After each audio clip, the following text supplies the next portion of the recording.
Do you smell what the Rock is cooking?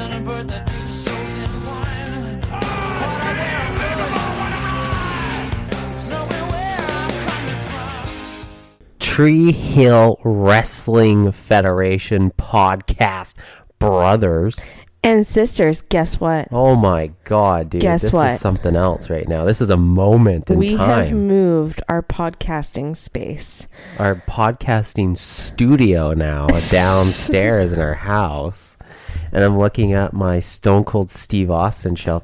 Hold on. I'm looking at our Stone Cold Steve Austin shelf. It's your fucking shrine. Look at that fucking Stone Cold Steve Austin safe thing.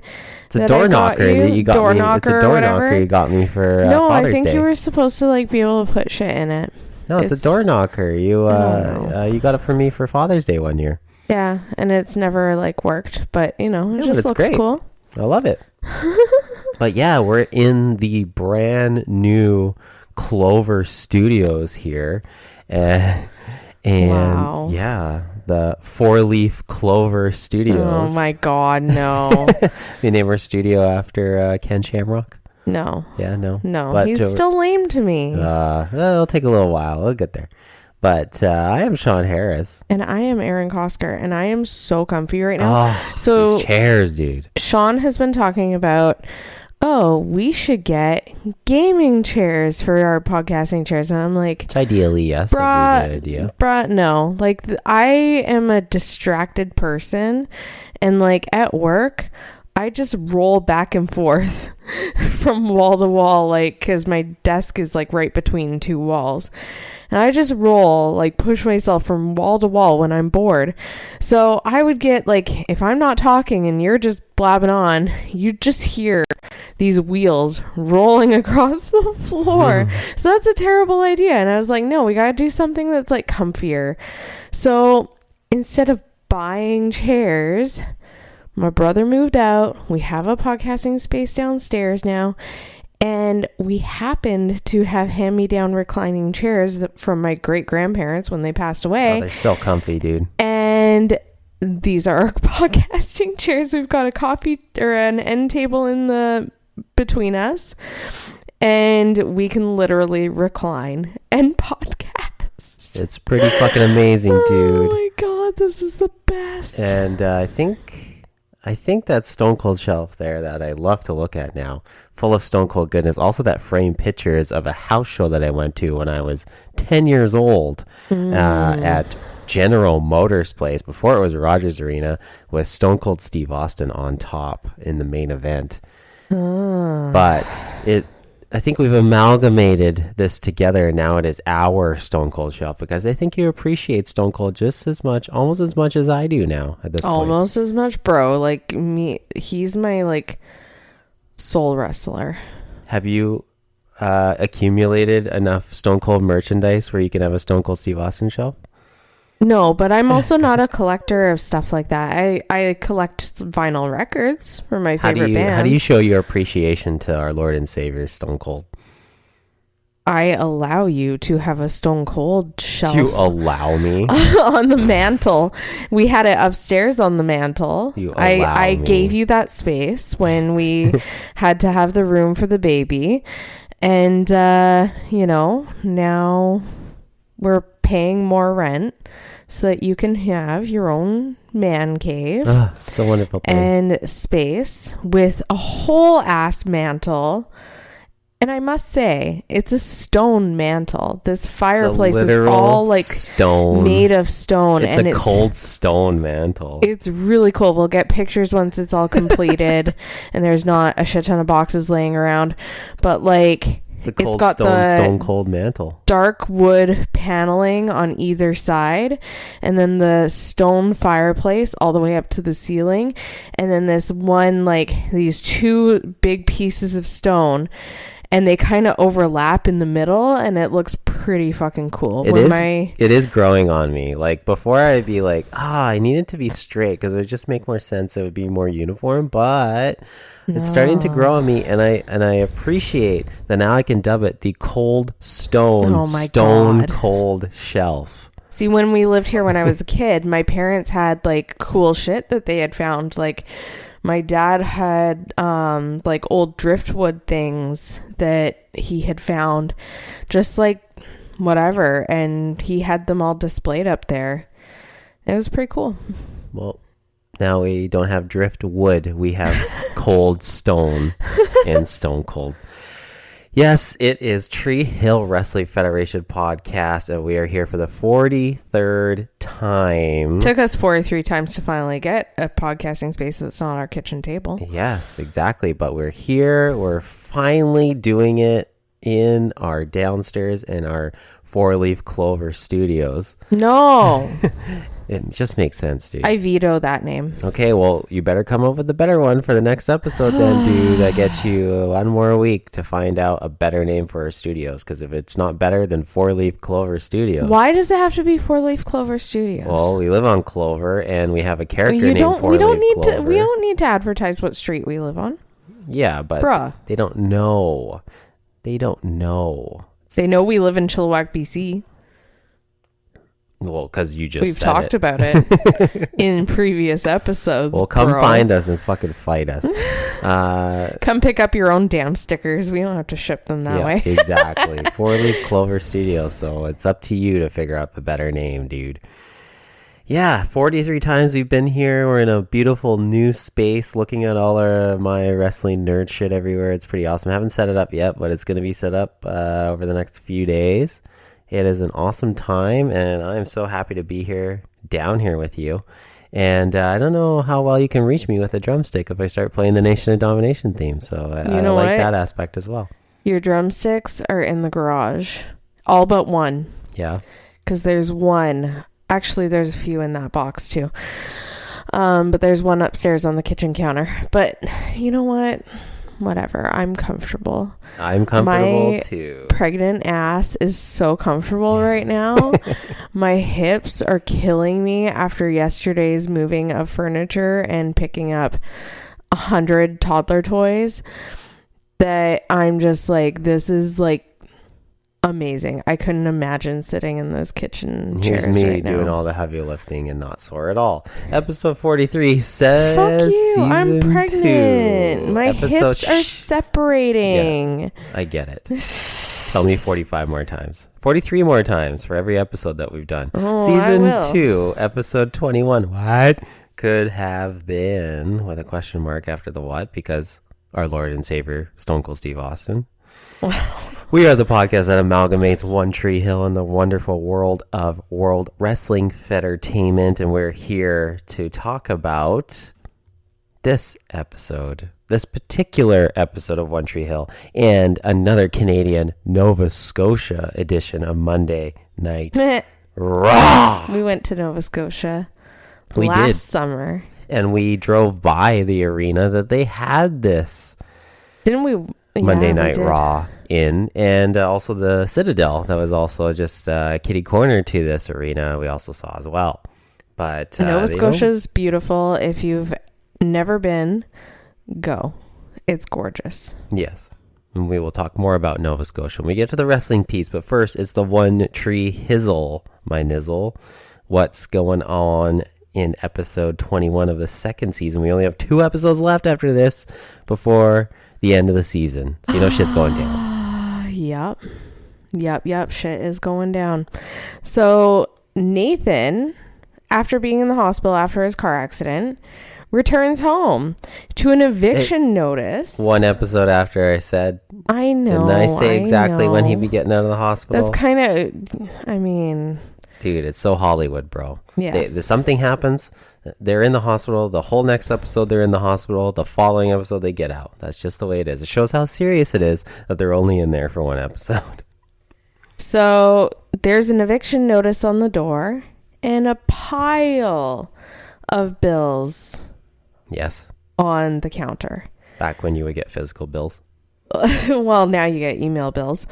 It's the best having emailed bills. You can just ignore them still in your email. Not again. So they're looking at all this and it's like he can't afford to pay for it. Like he's not working. He doesn't have a job right now. And technically he can't. His leg is all fucked up. So, you know, there's not much Nathan can really do at this point. But he's talking to Lucas, and he doesn't exactly want to admit that he purposely crashed this NASCAR, which I feel every NASCAR should be crashed because it's NASCAR. But he doesn't want to admit that maybe he might have done this purposely. Yeah, I feel like he could have done it purposely. I also do think, too, like looking back at that episode, like it could have been like he was just thinking of so much stuff and just blanked. He was in a trance or maybe a fugue state, possibly. Because I mean, been in that situation where I'm like totally, my mind's off in a distance and I've almost smashed into the back of a semi because I was counting how many bug guts were on my windshield. Wow, you're such a good driver, bro. Yeah. Anyways, Brooke has kind of figured out this shreddings puzzle. Shred it, bro. And she's got them all, like, she's taped it all up and put it all together. And she gives it to Lucas. And she's like, it looks like a receipt for a car. Mm-hmm.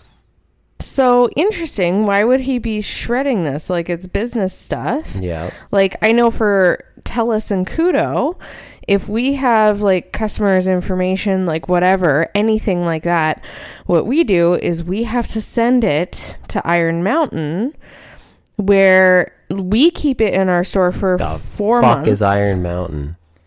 It's a place that stores paperwork. Okay. It stores all the paperwork for TELUS and stuff. Okay.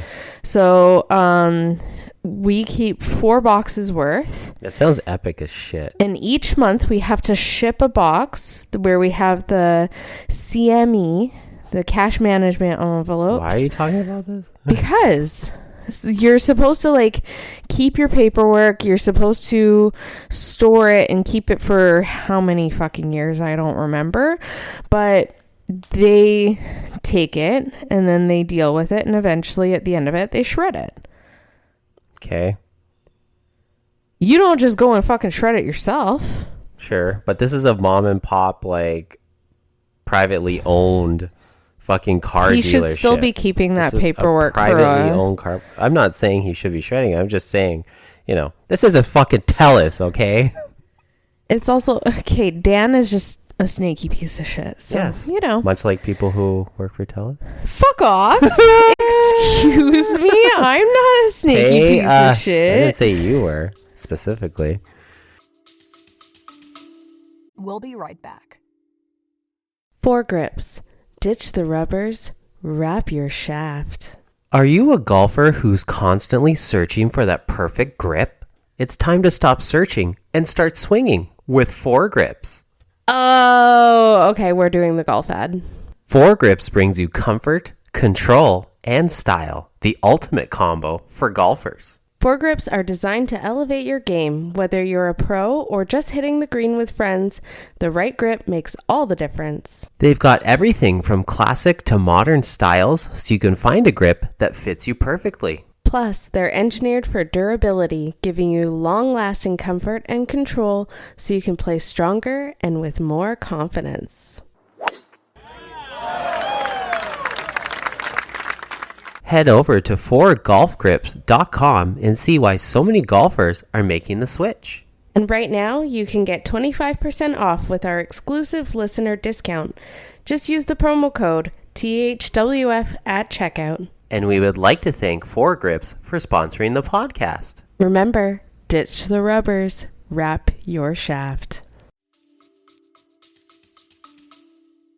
Bruh. Can you not tell me that some employees for TELUS have been snaky pieces of shit? Oh, 1,000,000%. I rest my case. But We're having a fundraiser for Nathan, apparently. he doesn't want me to talk more about TELUS. No, Whatever. Because the listeners don't want it either. They want to listen to One Tree Hill and wrestling. Actually, they just want to listen. They just want to listen for wrestling. For the wrestling fans, they only want to listen for wrestling. They don't even bother listening to the One Tree Hill side of it. Unless, besides some of our fans who actually listens to both sides of it because they enjoy both pieces. You should listen to both because, like, we're pretty epic. Well, for all the wrestling fans out there, they should listen to the One Tree Hill side because I just make wrestling references the entire time. That's all he fucking does. But I do enjoy the episodes, though, I must say.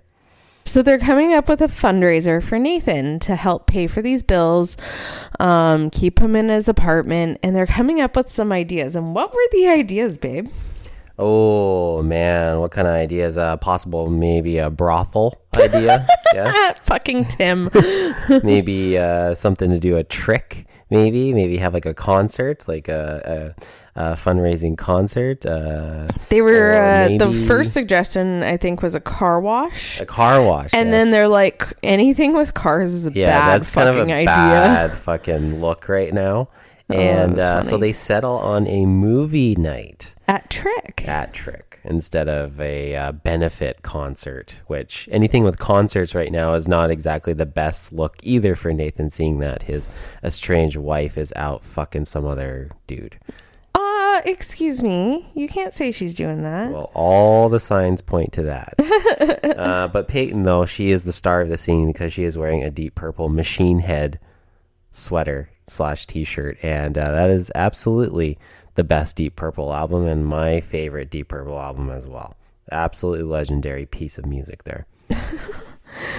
Oh gosh. So Dan visits Nathan at the apartment. Yeah. And in his hand he's got an envelope with some annulment papers. Yeah, he's like, it's just as easy. You sign your name here, Haley signs her name, and you're divorced. It's like it never happened. We can sweep this under the rug, this little fucking stupid marriage. It never fucking happened. If only you could have done that with yours. We'd be done already. God, it'd be so nice if that were. But no, you were with her for like 7, almost 8 years. Yes. So they couldn't really say that. You couldn't really say that you were not in the right frame of mind or something, because I don't even know how annulments work, honestly, and what are the specifics? What are the Google is your friend. Yeah, it is, but Google isn't exactly always accurate. Yeah, and then apparently for the hospital stay, insurance has uncovered it. It's covered. Apparently. I don't know how that happened. Alrighty. Because he got a call about how it's covered, but yet he doesn't really have insurance, or he doesn't have a good insurance plan, or I don't even know what's going on here. Well, I think he was calling, so they were calling him, or he was calling them because they were trying to figure out how to settle the bill. Yeah. And they're looking into it, and he's like, she was asking about, the chick from the hospital was asking about insurance, and he's like, I don't know, my wife deals with that, but she's not, not around. And then the chick looks, and she's like, oh, looks like it's fully paid, so never mind.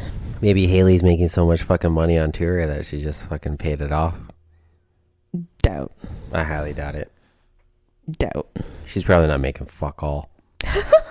I've been I on don't tour, know, bro. I know. You've been on tour, so you can enlighten us. Well, I mean, I was on like a mid-grade cross Canada tour with a band that had been around for the better part of 30 years, but I was only tour managing. I wasn't actually in the band, but yeah, I'd probably swing probably in the 100 to 200 range a night for just myself. Fuck, what? $100 to $200 a night, yeah, as a tour manager. Yeah. But I mean, you're like, If you think about it this way, though, yeah, you're tour managing and you're doing like the show, but you're also like driving them and doing all the other shit. Driving, right? I'm making sure they don't die. So it's like a 24-hour a day job, but Almost. you're only getting paid $100 to $200 basically per day. Depends. It depends. Yeah, it's a bit of a grind sometimes, especially when you're tour managing. But it's not exactly 24 hours because I get to sleep, and I get to get away from it for a little bit when we're not traveling and stuff, right? So it really depends. But overall, yeah, per day, usually in the 100 to 200 range. I'm really glad you don't do that anymore because that's like bullshit pay, honestly. Yeah, that's like nothing. That's the thing. It depends on who the band is, what position you're doing. There's a lot of different factors there. Bro. Some of the guarantees weren't bad, though. Bro. Anyways. Hoes over bros.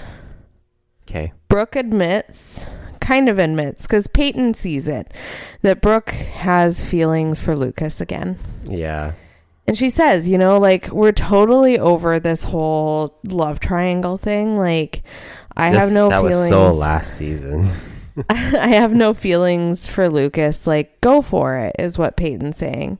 And Brooke is like, I'm scared of getting hurt again, but yeah, there's something there. Yeah, I don't know. They definitely like each other, but yeah. We might get a Brooke and Lucas 2.0. I don't know. Brucus? Oh, God. Ugh. Gross. But I don't know, this whole Haley thing to me is that obviously no tours go this long consecutively, so it's complete bullshit Hollywood garbage, but she's feeling like she wants to leave. She wants to get off this tour. She wants to go home to her husband. Life has been so broken because of this, although she's following her dreams.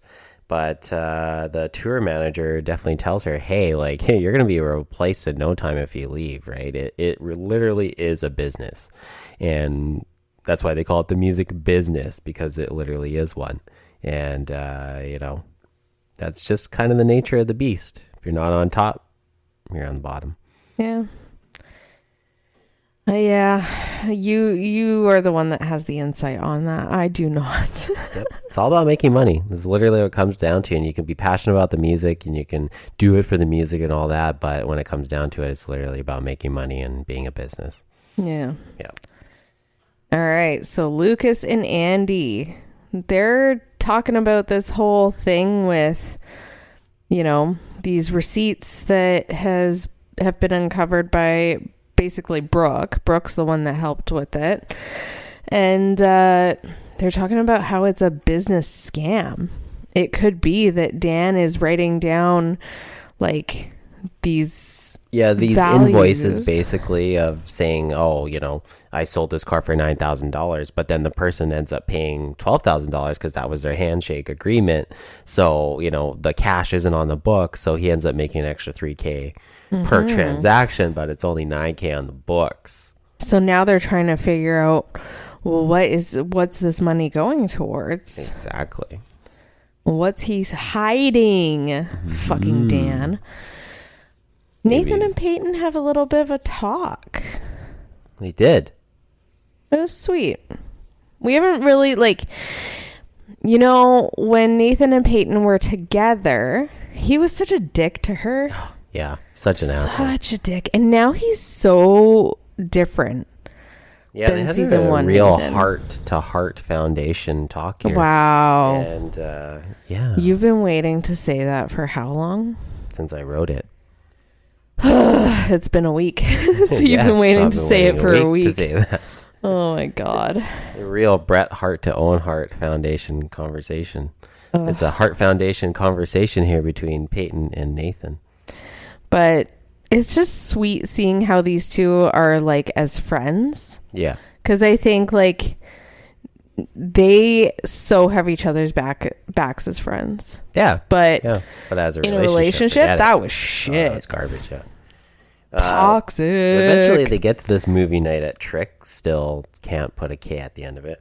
No, unfortunately they just can't spell.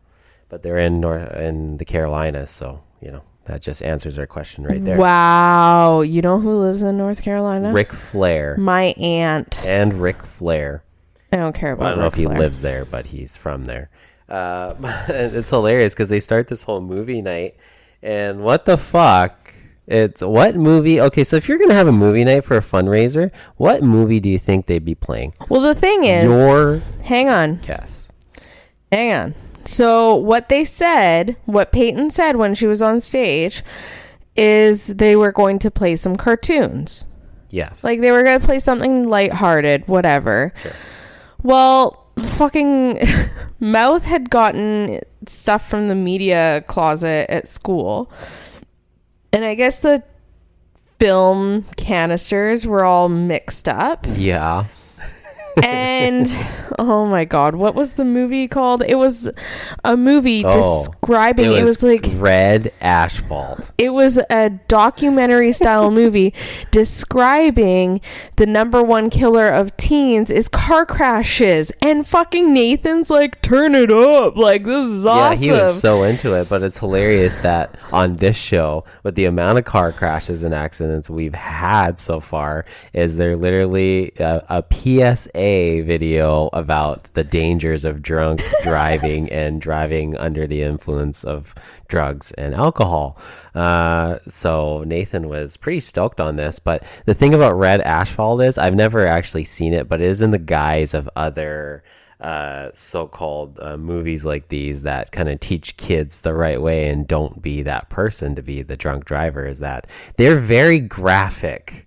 They show dead bodies and bloodied up people on the side of a road, and they show the crashes, and they scare kids straight. That's basically the point of it, is say, hey, this is actually 100% what is going to happen if you do this, and here's like vivid proof evidence, and it's supposed to scare kids. And honestly, there was one video that I watched in middle school that was like Red Asphalt, but it was called Through the Blue Lens. And if anybody went to school in Canada, I remember that one. More preferably in British Columbia, I don't know about the other provinces, but if you ever watch Through the Blue Lens, it's the trials and tribulations of drugs and alcohol again, more specifically methamphetamines.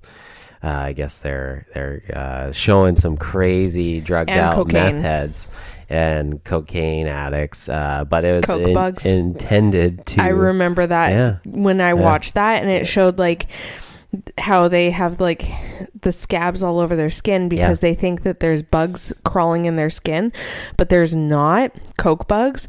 That gave me the heebie-jeebies so fucking bad because I hate the idea of something crawling in my skin. And that's the intention of these videos, is to scare you straight about this shit. So obviously it worked quite well for you. Never done coke. Because you've never done cocaine in your life. Unlike most wrestlers in the WWF. Never done more than smoking weed or drinking, Really? actually. You took mushrooms. Yeah, I've done shrooms. But it didn't do anything to me. Yeah, it didn't really.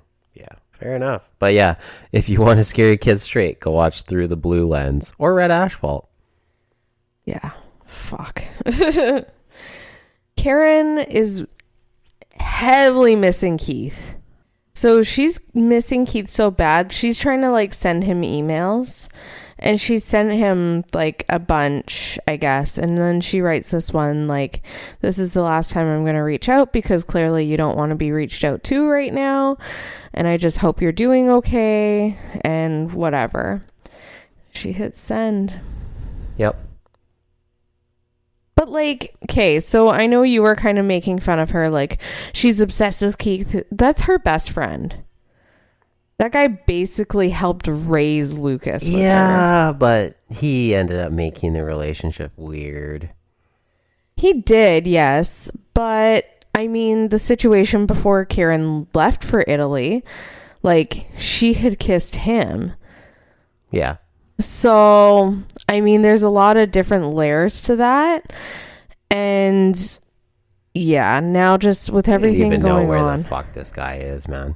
Yeah, he's just disappeared. Now, in actuality, like non-kayfabe brother, what was going on with Craig Schaefer at this time? Like, why was he off the show for so long? Was he filming something else? Possibly. I don't know. Because he missed like a lot of episodes here. He was just fell off the face of the earth, and it could have been a cover to say, hey, he's doing something doing else, so we're another writing project. the storyline because we need to write him off the show for a little bit.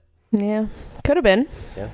Could have been. Well, maybe you should have listened to the that podcast and find out, dude. So, who was it? Peyton. Peyton was going through all of Nathan's bills and just seeing like how much money they had fundraised by they did like concessions for this movie night. So seeing how much they had raised and what was being paid off and kind of helping him that way. And then she's like, oh, you got a letter mixed in with your bills. And she gives it to him, and it's a letter from his mom when she's in rehab. It's a pill popping fun fucking Deb. God. Poor Deb. And yeah, it's just like, it's sweet. He needed to go outside and like read it. And apparently Deb is saying that she wants to get the family back together. And now Dan went ahead and paid all of Nathan's bills and also says that he wants the family back together. And now maybe Nathan is starting to turn the other cheek and maybe wanting to do that as well. I mean, his wife has left him to go on tour. Yep. He got in this crazy car accident. He can't afford to pay for anything. So yeah, maybe for a guy like Nathan right now, that sounds like a pretty good fucking deal. Yep. Lucas. He mentioned fucking Voldemort's name, man. What the fuck? He mentions Felix, and I literally put the one with like dare the not little speak his name. asterisks like on either side. I put barf. Yes, the guy dare not speak his name because fuck that guy. He's basically asking Brooke, how's life post Felix and or post Voldemort, and she's like, great. Voldemort's no longer here. He's dead. It's great. It's awesome. But it could be better. And she, implies that it could be better with Lucas in her life in a different form. They were getting pretty cozy. They were. But who was not cozy was fucking Haley, who gets to see Dan while she's on fucking tour. Oh my God. Dan comes in, or she's going to leave because she literally told her tour manager guy that she was going to go as soon as her set was over. So she gets off stage, and then some chick that's working there is like, ooh, there's this handsome dark guy like in your dressing room, says he's your biggest fan. So she's like, oh my God, it's Nathan, like so excited, runs in, and it's fucking Dan. Also, a little note about the tour manager. You think it's funny that the tour manager had dark hair and glasses? Much like the tour manager you're staring at right now has dark hair and glasses. You're an ex-tour manager, but yeah. You know what, though? You might say I'm an ex-tour manager, but you know what? The president of the United States, when you're an ex-president of the United States, they don't call you the ex-president. They just call you the president of the United States no matter what. So I will always be a tour manager. Oh, boy. So Dan is saying that he wants Haley's autograph. Yeah. On the annulment papers that apparently Nathan has signed. I don't know if it's his actual real signature, unless maybe Dan wanted to make this happen with some forgery, but hard to say. Could be, could not be, because later on in the episode, it kind of makes you question that a little bit. Yeah. Nathan's moving back home. He is. But it's fucking mood, man. This guy has more mood swings than a fucking 7-month pregnant woman. Like, holy shit. Like, Thanks. It changes every 5 minutes, man. For me? For Nathan. For Nathan. Okay. How often does it change for me? Your mood doesn't swing all that much. Yours is pretty like cut and dry. It's either you're this or you're that. It doesn't change a lot, which is nice because there's some consistency there. But also not so nice because if you're not in a good mood, it's really hard to get you to swing the other way. That's true. Yeah. So I just how to get me to swing the other way? Now I can come downstairs and just watch TV and be away from you. Wow, rude. Or you could be like, babe, what can I do to make you feel better? A McGangbang? Okay, I'll get you a McGangbang. I think I buy enough fucking food for you, okay? Get your own fucking McGangbang. Babe. Oh my god, for all the listeners out there, I do the perfect Erin impersonation when she wants something from me, and it always is this certain register she hits. And I know she wants food or drink, and it's like fingernails on a chalkboard at this point, because I know exactly what this means is I have to go do something for her. And yes, she is pregnant, and I do not mind doing things for my pregnant wife, but when she does it every 17 seconds of my entire fucking life, babe, I'm like, there's onion rings in the fucking freezer. Go make it your fucking self. Oh my god. Which, by the way, we haven't had onion rings yet.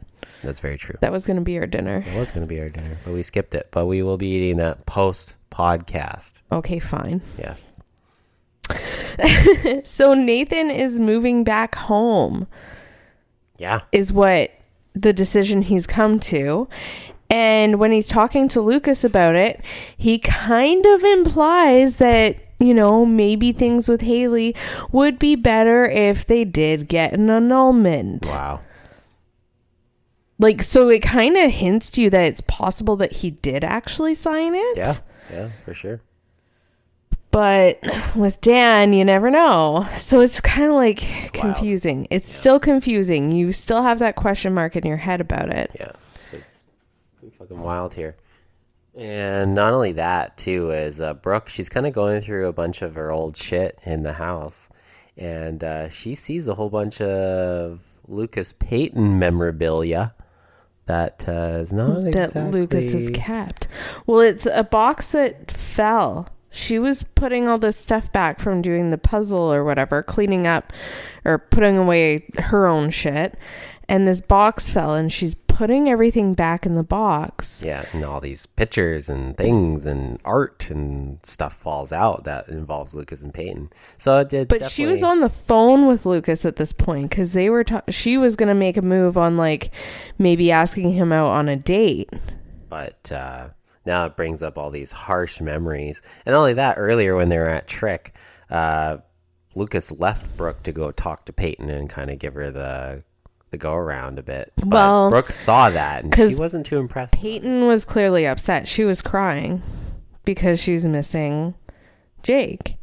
Yeah. But obviously Brooke was kind of across the room at that point, and all she does is look over and sees Lucas talking to Peyton and giving her a hug. Yes. And like, and Lucas doesn't like do the quick like, hi bro, like hug.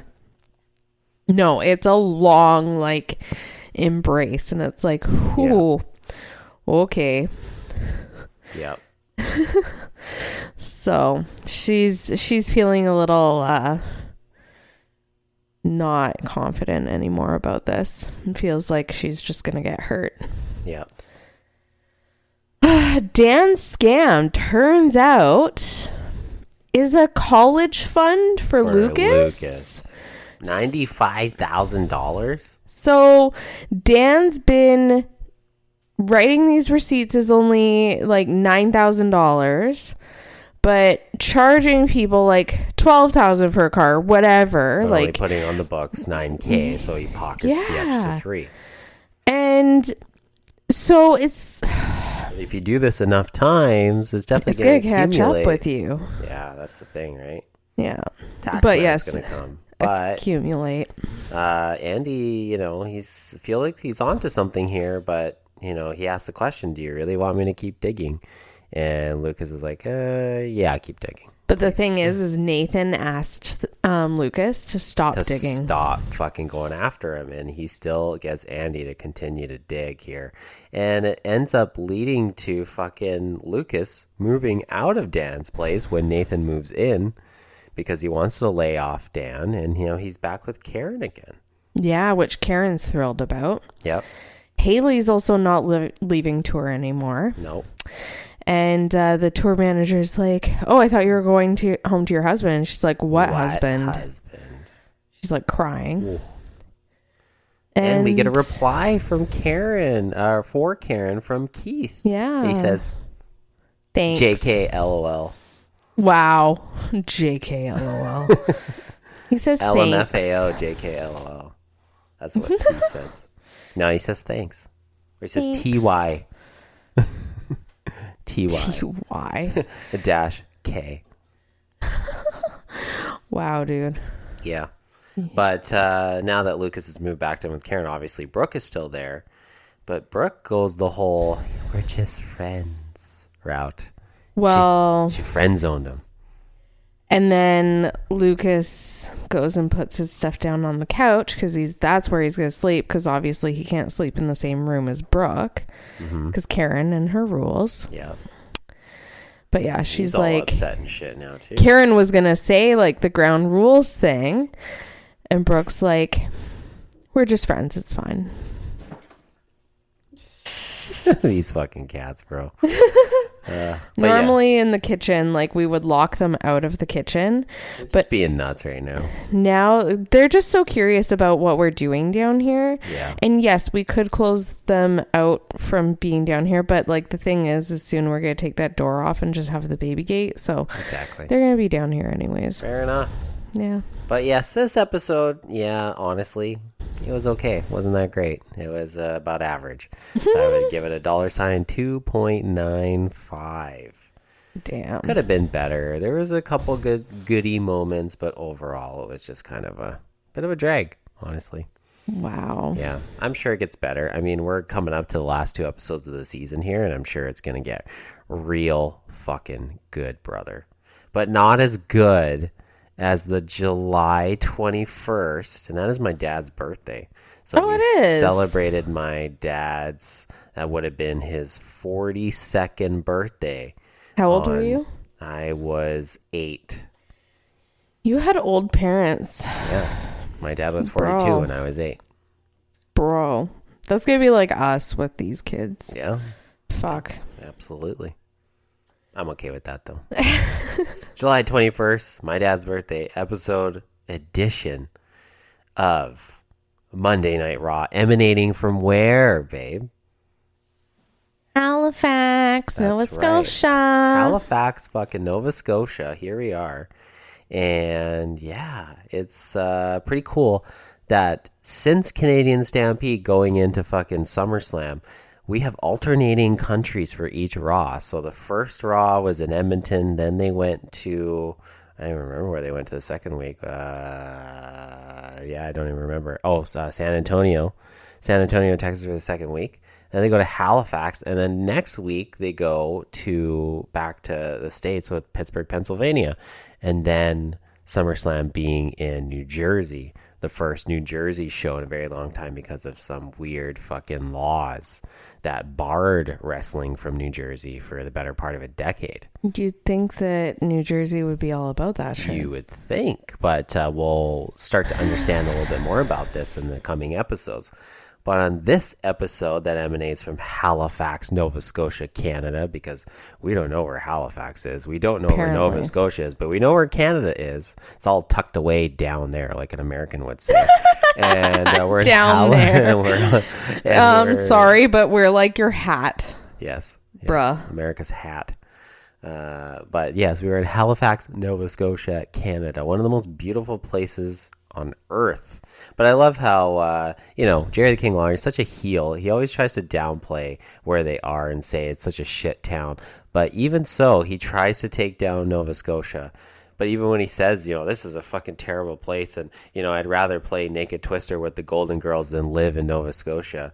But Jim Ross and Vince McMahon straight up, what are you talking about? This place is fucking gorgeous. It's amazing. Like, So not even he can get over his heelish antics. But here we are in 4-Leaf Clover Studios, and it's 4-Leaf Clover. 4-Leaf Clover Studios. It's going to be that until you think up another name. THWF Studios. Yeah, THWF Studios. Okay, maybe we'll I see. mean, Tree Hill Wrestling Federation. That makes sense. I don't know, though.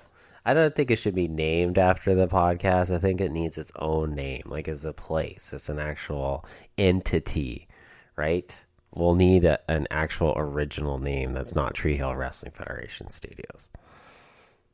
I don't know. You're gonna have to Not come up four with leaf it. You're clover. gonna have to come up with it, or else that's what's gonna be. No. We're here with 4-leaf clover himself, No. the namesake of our studios. No. Up against not so. I'd rather like Stone Cold Steve Austin Studios. Yeah, but think of something better. Like you can name it about Stone Cold, but you have to like What think up studios? What studios? What studios? Can we possibly do who, what, where, when, why? What studios? What studio? What studios? Oh my god. Because you asked the question, what studio are in? What studios? No, I'm asking what studios. What studios? I think that's a gag, babe. That we're gonna have to play off. I like Wow. that. What studios? As long as it's not four leaf clover. Oh, what studio? What studios is the pole position right now? So we will see where that goes. Vader and Shamrock, though, not so Darth up against 4-leaf clover himself. And they have a one-on-one match. The first one since they had that absolute fucking potato fest at Potato Fest at Cold Day in Hell in Richmond, Virginia. And this is their first match since then. A lot of great crowds in Canada. A lot of great signs in Canada. Mm-hmm. Specifically the one up front that says, "The Undertaker is a necrophile." Oh my god. And Paul Bearer is out here with Vader as well. And he is in his Paul Bearer glory because he's taken off a shoe and beaten Ken Shamrock with it. Oh my So god. I'm sure you really appreciate that. But I think you started to turn the other cheek a little bit with Ken Shamrock here in this match because he fucking lays out Paul Bearer with a nice right hand. That was the only decent thing I've seen him do. Yeah, fair enough. But it's a start, right? Anybody who beats the shit out of Paul Bearer, I think you're going to be a fan of, right? Fucking hate dog shit. Yep. Like literally and figuratively with Yes. But, You know. but speaking of dogs, the British one is here. Yeah. Good old Tassel Boots himself, British Bulldog, comes in. And he fucking picks up Ken Shamrock, who's on the outside, and he gives him the fucking running power slam on the steel ramp, damn it! And I don't know how much steel is actually involved with that ramp, but maybe some kind of tin or Tin. not so heavy metal. But he gives him the running power slam on the steel ramp, and Ken Shamrock gets counted out. So And rude. Ken He fucked it up. Who did? Not so Darth won. He did, yes. What, you wanted Shamrock to win? I'd rather that instead of anyone who's associated with a piece of dog shit. Fair enough. But Mankind used to be associated with piece of dog shit, and you love Mankind now. Now, but he's not associated with him anymore. That's Anymore. why. True. I mean, The Undertaker used to be associated with Paul Bearer, too.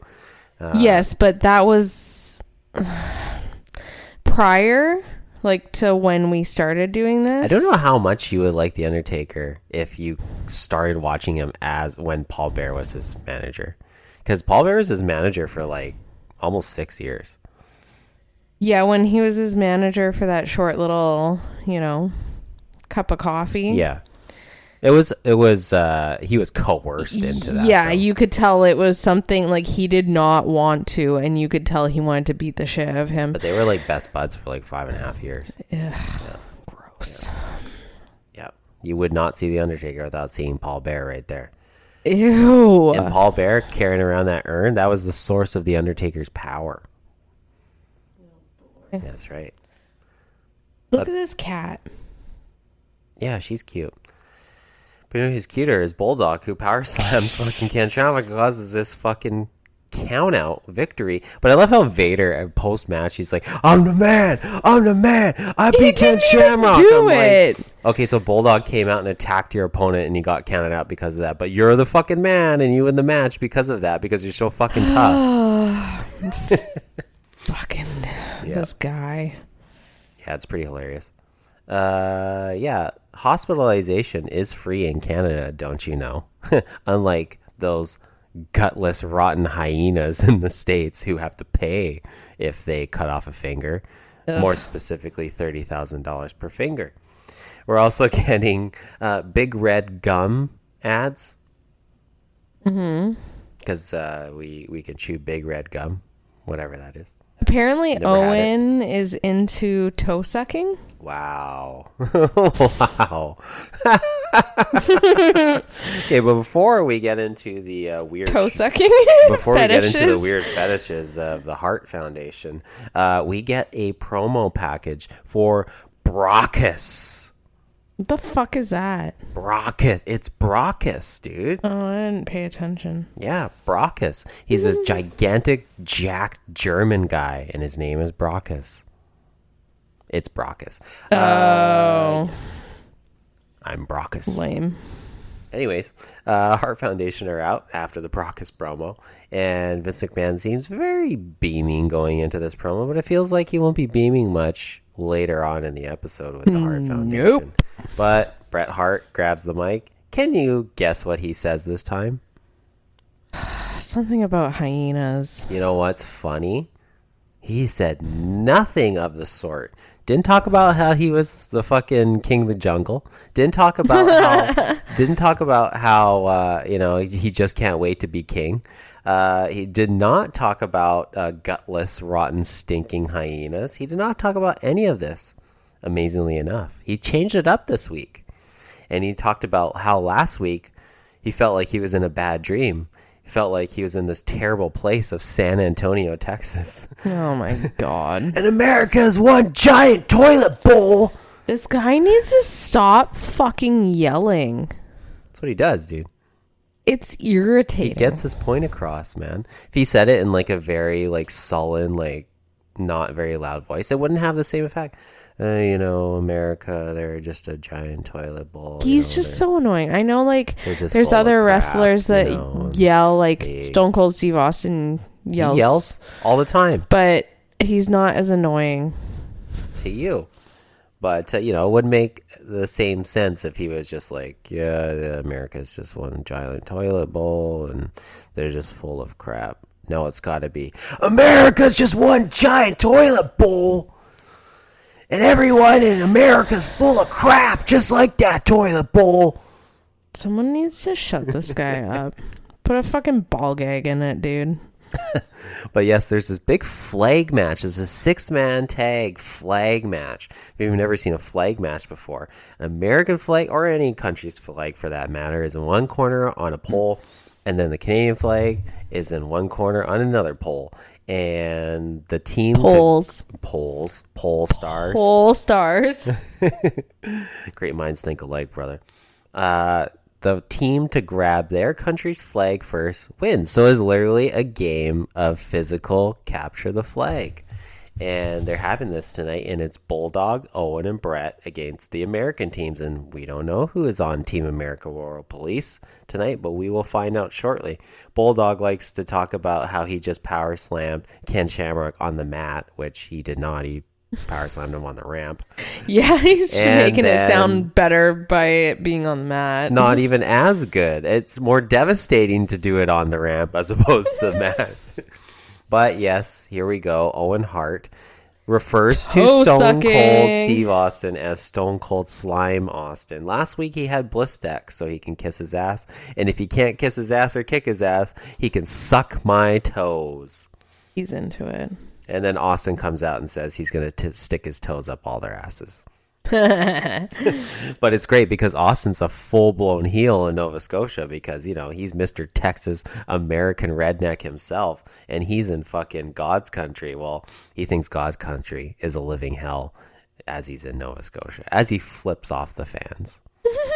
Oh my god. As much as a heel as Austin is in Canada, he still can't help but love all the shenanigans he gets into in Canada. Flipping off the fans, bending over and flipping off the fans, and breaking up the Canadian national anthem with chair shots. It's also, it's honestly pretty fucking gold. It's pretty fucking funny. It's great. It really is.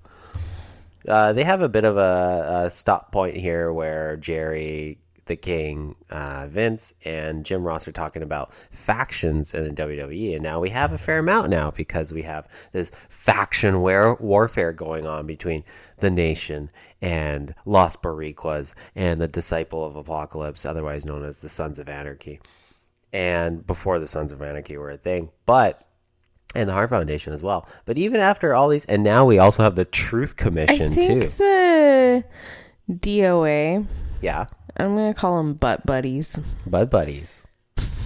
The BBOA, the butt buddies of apocalypse. It's great. But out of all these factions, Heart Foundation and Truth Commission included, Why? Jim Ross says the Nation is the strongest faction out of them all, yet they only have 3 members right now. And we hardly see them right now, And which we is haven't the been best. seeing them as much because they had all these plans for Ahmed Johnson, and he's been on the shelf. So we move on to a light heavyweight match between Brian Walsh. He's a sparkly fuck. Sparkly fuck. He should be in Twilight. Sparkly vampire fuck. Okay, up against, and he's Canadian as well. He's from Nova Scotia, or used to be from Nova Scotia, and he's up against Jerry's kid, his old Pervy fucking son. pervy son. I like that one, pervy son, which is Ew! Don't do that ever again. get ready for that, dude. No. Pervy son. Brian This is when Christopher. I need like probably like 4 drumsticks taped together because you're too far away now. Or hockey stick. There's a hockey stick in the entryway. There is. It's up to you to go get it. Because I'm not gonna fucking. Babe, can you get me the hockey stick so I can beat the shit out of you? We talk about the Nation domination and Brian Christopher. I'm not gonna enable your fucking spousal abuse. Jerry the King. Spousal abuse, bro. Whether it be mental or physical. Jerry the King would once again rather play Naked Twister with the Golden Girls. Which honestly, would you play Naked Twister with Betty White? I fucking would. I wouldn't play it with him. Yeah, sure. But would you play Naked? I'd feel sorry for the Golden Girls. Can you name the Golden Girls? No, I've never seen it. Well, I just named Betty White. Well, She's yeah, one of Betty them. White. She's a She's legend. the best. She's fucking awesome. I have the Betty White book. And I I got would it for Flynn. 100% play Naked Twister with Betty White. Unfortunately, Brian Christopher picks up another fucking squash win with the Tennessee Jam over Nova Scotia's own Brian Walsh. Then we go to another promo from the Commandant, ready to bring in the Truth Commission next week. No thanks. The Commandant! Do we have you to watch sissy that one? liberals! You bunch of... This guy's a fucking idiot, and he's just got a weird face. He scares me. He's just annoying. But apparently the Truth Commission He is looks going to like be he's here gonna next like week. murder everyone. Yeah, he wants to, probably. He's from South literally looks Africa. like he's going to war and he's gonna murder everyone. Yeah, because it's the Truth Commission. And literally, like, their entrance music is just fucking marching. Ding, ding, ding. Like, an entire troop marching. That's their entrance music. I'm not a fan already. Yeah, it's not great. But luckily, they don't last very long. Thankfully. So, man, Sable and Mark Merrill. Things don't seem to be going very well here. Because Sable, she's starting to get the popularity. Because titties. But because Titties. Because titties, yes. But Mark Merrill doesn't seem all too pleased about the newfound popularity that Sable's gaining with him on the shelf. Still out with his knee injury. Yeah, well, you can let your wifey poo shine for once. Yeah, but he does And not like shut the that very fuck up. much. He does not like that. He's not a fan of her outshining him. He wasn't even that great anyways. I Like, know, fuck him. I know, but now he's jealous. Yeah, well, maybe get some tits. And then you'd be able to kind of, make a name for yourself in that way. Yeah, maybe.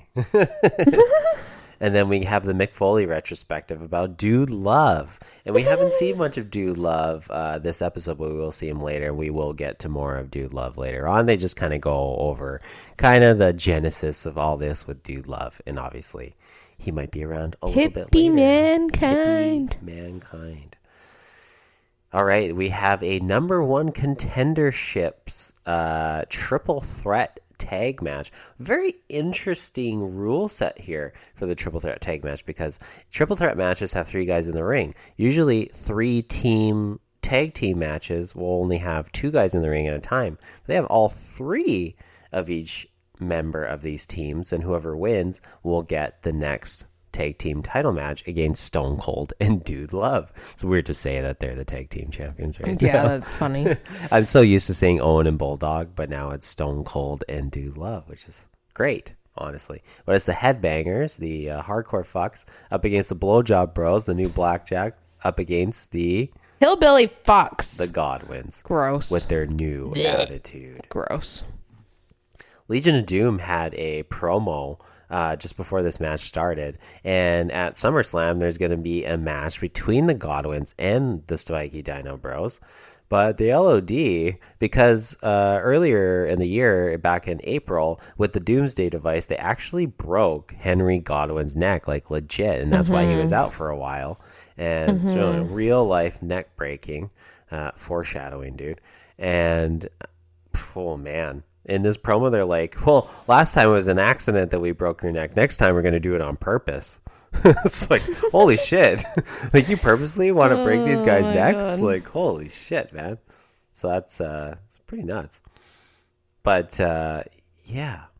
It's not much of a tag match.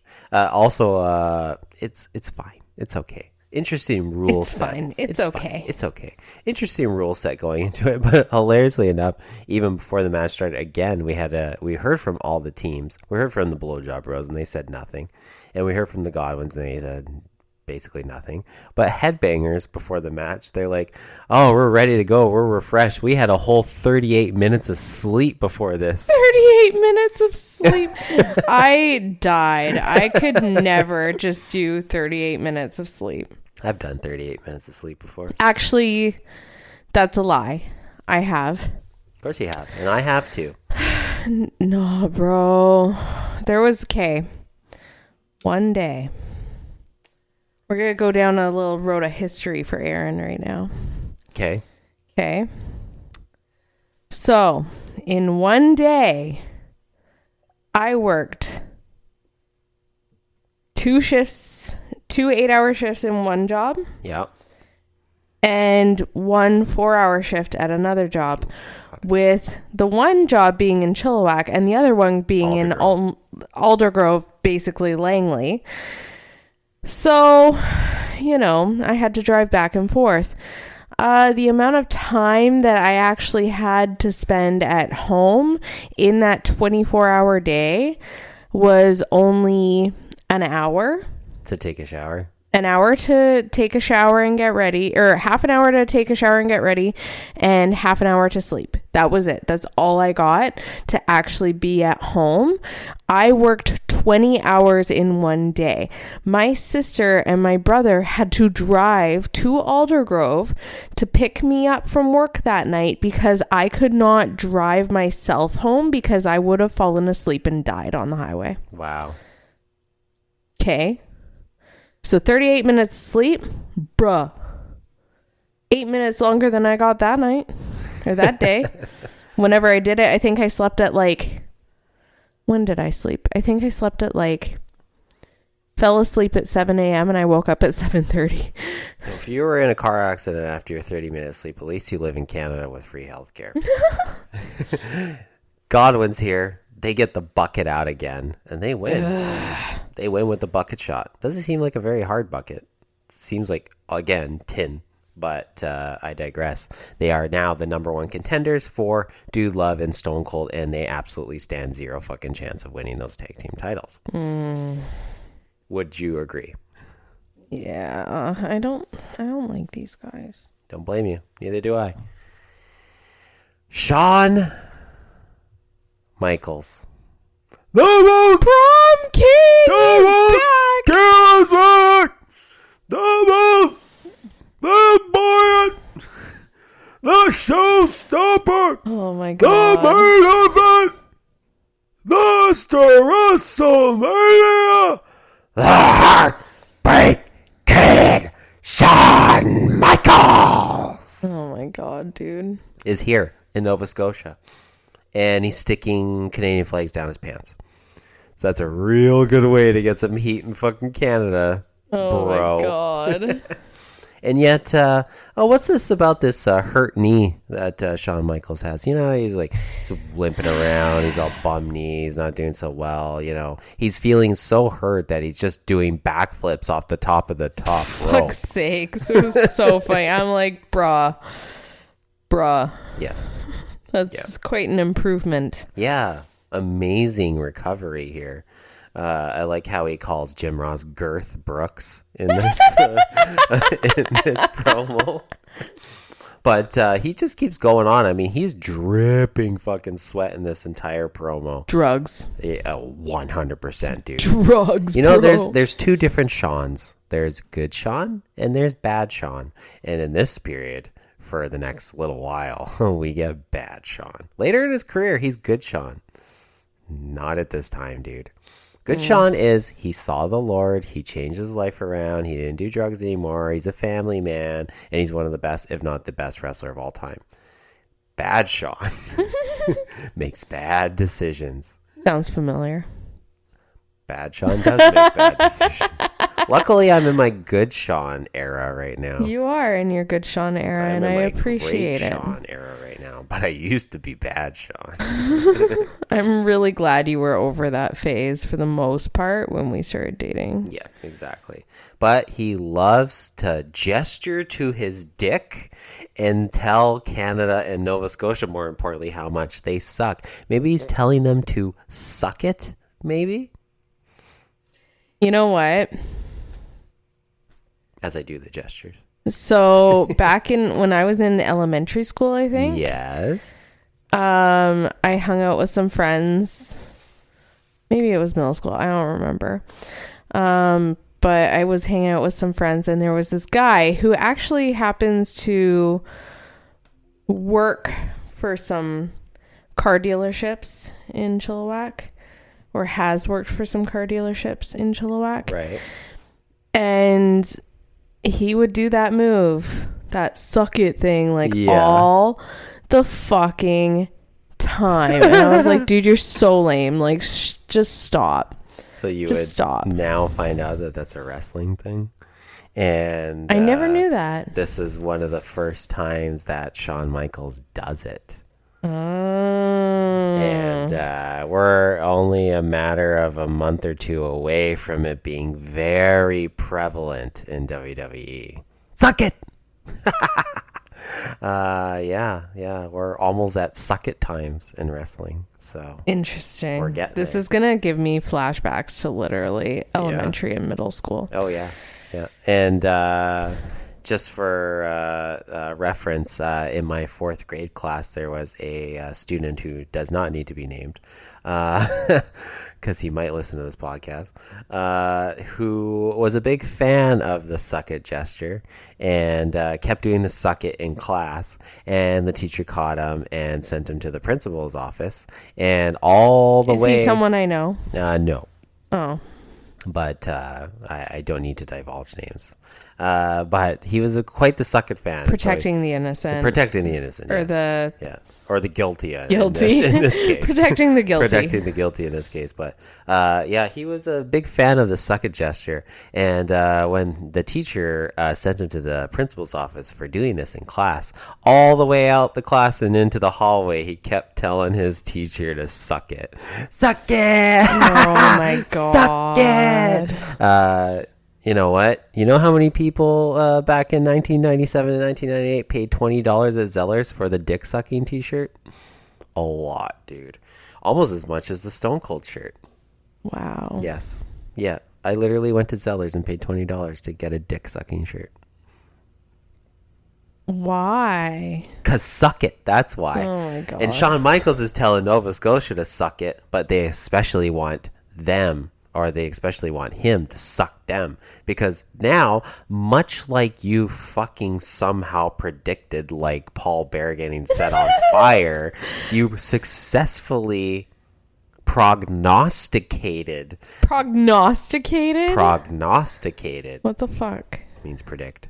You successfully prognosticated that Shawn Michaels is going to be the special guest referee for the world title match at SummerSlam between Bret Hart 'Cause I'm and just that The brilliant. Undertaker. Because I guess you're just that good at looking up spoilers on Google. I did not look up that spoiler.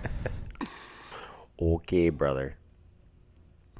I I did not. I believe you. 1,000,000%. I did not. I promise you. I believe you. I'm just No, joking you around. don't. What's this hidden fucking message for winning $1 million at SummerSlam? Ugh. Because we have the key to a life of luxury, and that is the winning passphrase to possibly get a all expenses paid trip to SummerSlam and possibly win $1 million. But how are we going to win? What are we going to do here? Like, so this coffin has $1 million inside of it. Mm-hmm. And how are we going to open this coffin? I guess we'll find out at SummerSlam. I guess so. Interesting. Or possibly before SummerSlam. I don't care about it right now because it's not like I could actually win that right now. That was back in 1997, bro. Yeah, it was back in 1997. And like I alluded to last week, is this $1 million score and win fucking casket deal. This whole $1 million gimmick at SummerSlam. I love how you reference the score and win, the Save on Foods Of course I would, dude. score and win. Because if any weirdo. Canucks player scores 5 goals in one game, somebody can win $1 million. And actually, Brock Besser scored 4 in a game earlier this season and won somebody $100,000. Yeah. Yes. Yeah. But no one's ever scored 5 for the Canucks because the Canucks themselves can barely score 5 goals in a game. Okay, but things have changed now. This season, they have been quite good, but I'm not going to go off on a tangent about how good the Canucks are because Calgary has 1 Stanley Cup to their 0. Triple H. Excuse me, go fuck yourself. Triple H versus the newly... It's Diz Prince, excuse me. Yes. Versus the Patriot. Some new fuck with some fuckery. Some new fuck with some fuckery. You need a better name for this guy. I don't dude. know. He's kind of Dude, lame. Mr. America would suffice. No. Captain America would suffice. No. Right? He's literally Captain America. He's the Patriot. He's Del Wilkes. And he's here. And fucking after this announcement... Canada doesn't want you. Canada does not want you at all. And actually, they're cheering Triple H in this match, too, which is hilarious because he's a full-blown heel.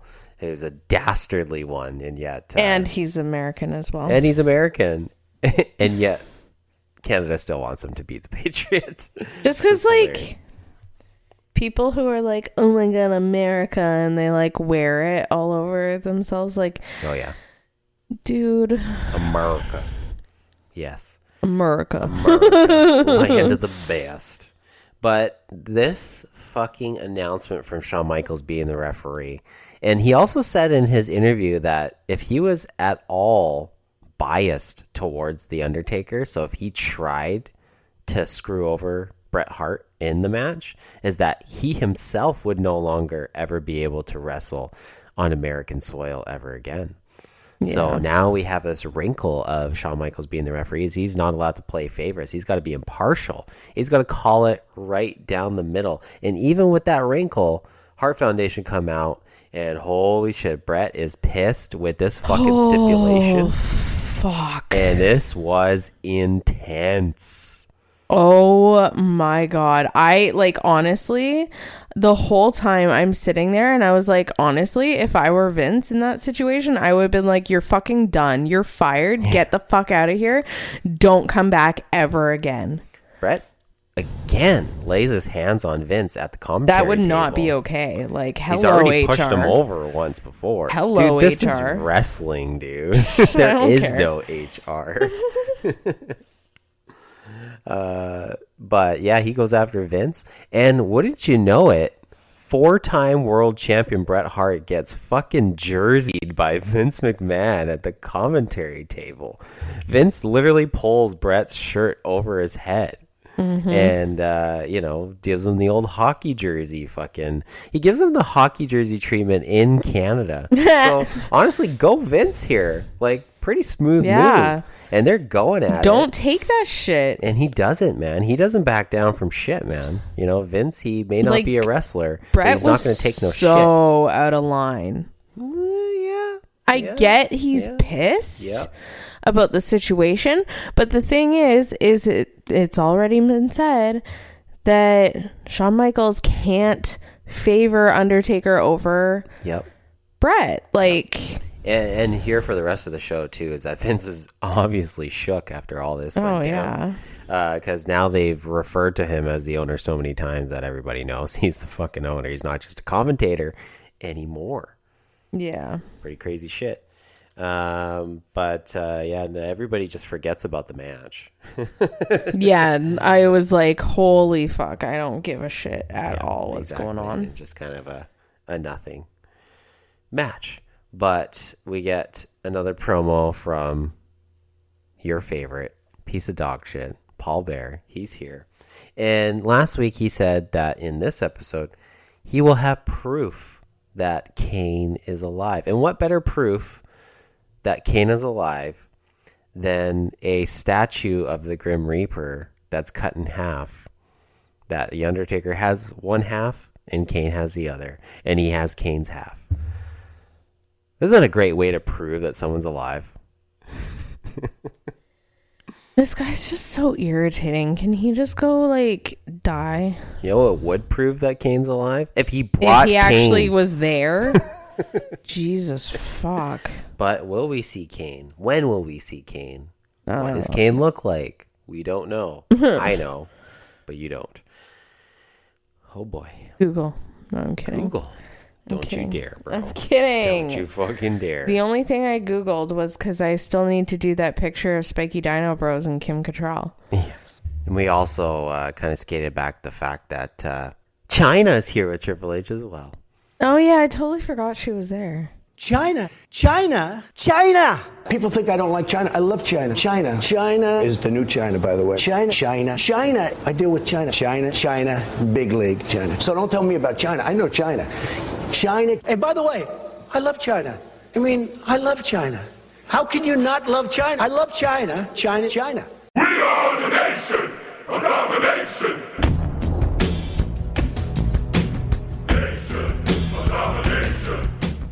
Yes. You have to do the right version of that. That's not fair. Yeah, China was here, and no, she's not joining the nation, and no, Ahmed's not here, so I'm not doing the Ahmed Nation because he's not here. We're going OG. No, we are the nation, live and in color. This is Don't diss the man. Oh, Bomb Rush, your mother. Yeah, but it's not even that version anymore. So I know the rappers are gone. That's too bad. Good. PG-13, rest in peace. Nation of Domination. It's they're out here, and Farouk's got a match against Goldust. The Golden Chicken McNuggie. And who else? Who's with Golden Chicken McNuggie? Golden Titties. That's right. Your favorite Golden Titties. Would you say that she's your favorite diva on the roster? Currently, yeah. Yeah. Even more than China. Well, China hasn't really, I don't know. Her voice. It's all about her voice. With how she looks just does not. Like 2 sentences it does the entire not, time she's been here. It does not match. I'm sorry. That made me go, huh? It's a little weird.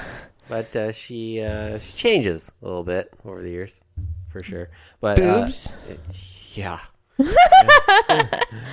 Among other things. Careers, occupations. Porn star. Yeah, it's ways away. Wow. But, you've looked into this, haven't you? You've done your research. Every guy's done their research. Oh my God, dude. Every guy's done their research on that, dude. Who wouldn't? Especially when you're a wrestling fan. Anyways. I have not done the research, so. We'll do research with you then. Golden Titties. The point I'm trying to make here is that Golden Titties, because we have the stipulation from SummerSlam that if Pillman can't beat Goldust if he loses. He's going to have to wear one of Marlena's dresses. And Marlena goes out and says, he can't even fill my dress. And he can't even fill his own tights, too, if you know what I mean. So, yeah, it's pretty hilarious. And then we're in the back, and apparently Shawn Michaels got jumped by Hart Foundation. He's all pissed off after the Donnybrook, the shenanigans outside with Vince. Yeah, they went back there, and apparently they took out Shawn Michaels. So Shawn Michaels was supposed to be in this flag match main event, teaming with Stone Cold Steve Austin, but now he is no longer going to be a part of it. So we need another member of this Here's the thing that pisses me off so much. What? Vince is the one that made that decision. Yeah, but Shawn Michaels went out there and told all of Canada to suck it. So basically that's what the fucking Hart Foundation's been doing this whole time. Yeah, suck it, America. Yeah. And people go after them for it. Now they're going after Shawn Michaels. Okay, but not like beating the shit out of like backstage beating the shit out of them. Because there's 5 of them. Still, it pisses me off. I'm just like, these guys, I love you, Tassel Boots, but right now you're pissing me the fuck off. Like, oh. Yeah. That's how I feel. Another match where we kind of forget about the match with all the shenanigans and tomfoolery happening outside of the ring. But, yeah, Kama starts beating up on Goldust on the outside. So, obviously, disqualification. But the ref looks straight at Kama beating up Goldust and does not disqualify him right away. Farouk, that is. And he gets back in the ring. And then, after Farouk hits Goldust with a Dominator, not the Thonginator, he then gets disqualified and Goldust wins by DQ. Oh boy, these refs are shit. Blind as shit. And finally we have the flag match main event right in the heart of Halifax, Nova Scotia. Wasn't this event canceled? Why would it be canceled? Because these fuckers are being bad. They're bad right now. Well, their faces in Canada, bro. Don't care. Don't care. Ultimate baby They're faces bad in Canada right now. taking out these American They're hyenas. being bad boys, and I don't like it. They need a timeout. Well, we have our team set now for Capture the Flag. It's Brett, Owen, and Bulldog up against Stone Cold Steve Austin is teaming up with fucking have mercy Hippie Mankind. Hippie Mankind. It's fucking Dude Love. And listen here, daddy, I'm gonna be your tag team partner, Steve-O, not that mutilated freak Mankind. It's Dude Love. And they're teaming with the Undertaker, who waits. I think he's having maybe an enchilada or possibly a cup of coffee in the back, because he doesn't come out till halfway through the match. And it's a 3-on-2 handicap flag match until the Undertaker comes out. But hilariously enough is that the American side features 3 Americans and the Canadian side features 2 Canadians and 1 Brit. Yeah. Kind of hilarious. Like, what also, the hell? Same with Team America Royal Police at Canadian Stampede up against the Canadian team with only 2 actual Canadians in the match. I make fun of that like every fucking time. But I'm guess like, what? you know. But guess what? Brian Pillman, the Loose Cannon, BP Boston Pizza, he gets involved. He distracts the American team, and Bret Hart captures the Canadian flag for the big win for Team Canada in fucking Halifax, Nova Scotia. All is right with the world. Hart Foundation wins, LOL. They shouldn't have. What did you think of this episode, babe? Halifax. Citadel. I know. I wish we could have seen the red roads. That would have been cool. The red roads. Yeah. The red roads. The red sand roads, yes. It's the best. Yeah, even the absolutely. beaches too. Oh, red sand beaches. Yeah. That's so cool. Absolutely, very cool. I Gorgeous love place. Love it over Nova there. Scotia. Wish I was there when I was 8 years old watching this flag match, but I was good enough to watch it on television. As next week we'll be in Pittsburgh, Pennsylvania, for Monday Night And Raw. I bet you they don't have red sand beaches. Definitely not. They don't have beaches at all. 'Cause it's Steel City, and they have steel everywhere. It's a fucking working man's town. It's all about the industries. It's all about fucking blue collar in Pittsburgh. And that's where they're going to be next week. And I'm sure Bret Hart will have more toilet bowls to talk about in front of those Pittsburgh fans. And that'll be the go-home show for SummerSlam. He should be fired. He should be Yeah. fired. Yes, you're a cash cow who makes you shit tons of money. Let's just get rid of him. Get rid of him and have Shawn Michaels on more because he's awesome. And people love him. Just have him shake his ass. There we go. $1 million thrown your way. I mean, that's what he does do, and he does it quite well. Yeah. Yes. It's very true. Yeah. Yep. Get the shorts pulled down a little bit by accident. In quotations. By accident, yes. By accident. Yeah. Show a little booty. Yeah, Yep. I'd be down. Many times he's done this. Down. Yep. Down. Bad Sean. Bad Sean. Bad I don't know. I'd Sean. probably give it a 3.2. Okay, it's not too bad. Better than the grade I gave for the One Tree Hill episode. But now we only have 2 episodes left in the season. 2 more Tree Hills and 1 more Raw and a SummerSlam to close out the season.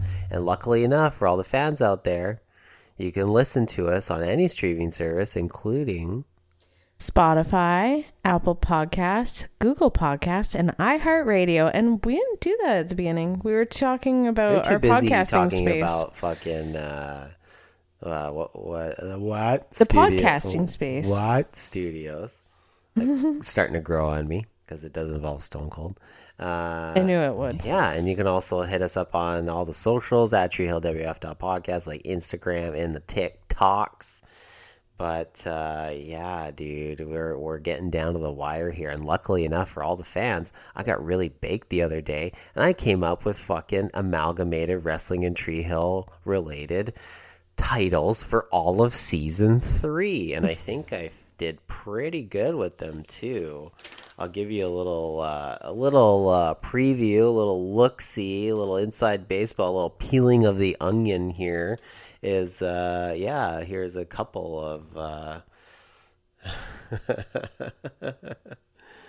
champagne for my real friends, real pain for my sham friends, or champagne for my real friends, real pain maker for my sham friends. That was a good one. Return of the Future Shock DDT. That was a good one. And just incredible. Watch the fireworks. I really crack myself up with these, and I hope each and every one of you get cracked up as well, because I've actually gotten a bunch of messages from some people saying that's their favorite part of the episode is the actual episode title, because it is so inside.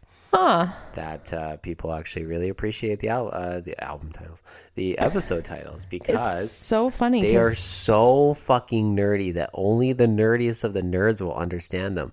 But they appreciate it if they are the nerdiest nerds. So I appreciate you for listening to the podcast.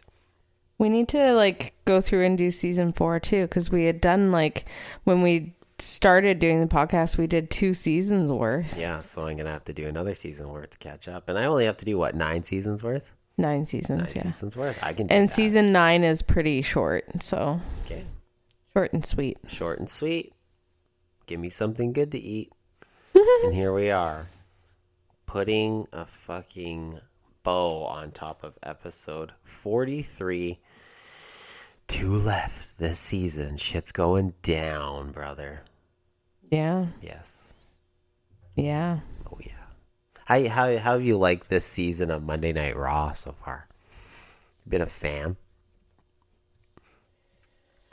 There's been a lot of fuckery. Yeah, a lot of shit going on, but some good shit. And this story Some of it, yeah. going into SummerSlam with Brett and Taker and Shawn in the middle. Oh boy. Man, that's gonna be a hell of a match. I'm sure you are excited to see that match, because the story behind it, the story during the match as well, phenomenal. Chef's kiss, bro. Interesting. Yep. Absolutely. Interesting. You will enjoy, and I hope all the listeners out there enjoy as well as I bid you. Oh, hold on. Looking at that Triforce. I love how I have a Triforce in here. You're such a nerd, dude. It's great, dude. Got a Mortal Kombat arcade cabinet, a mini one, and a Triforce, and a Stone Cold Steve Austin shelf. I love it. But I will bid you adieu. And I say, bye, bitch.